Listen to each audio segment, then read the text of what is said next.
Good morning sa iyo mga bossing. Good morning ka White Angel 1111.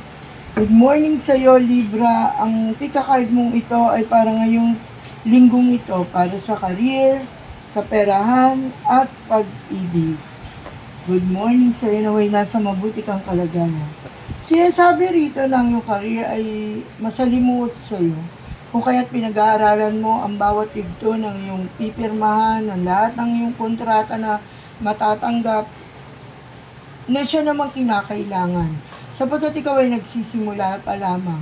Parang ikaw ay inihahalin tulad sa sanggol na kasisilang pa lamang diyan sa mundo na larangan na iyong pinasok. Sinasabi rin dito na ang iyong kaperahan ay hindi kagandahan. Walang papasok ngayong linggo ito na matinong kaperahan.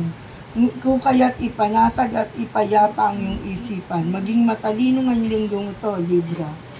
Sinasabi rin dito sa usaping pag-ibig na ang pagsasama ninyong mag-asawa ay dumadanas ang pagsubok at kahirapan. Ngunit alam mong malalagpasan niyo itong lahat at kayo ay magtatagumpay. Sinasabi sa mga dalaga at binata rito na pagtuunan muna ng pansin ang inyong pag-aaral bago ang pag-ibig dahil baka mauwi ito sa maagang pag-aasawa.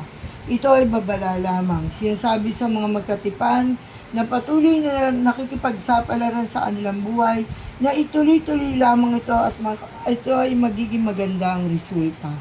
Ito ang yung Pika Card Libra ngayong linggong ito. Bye-bye mga bossing!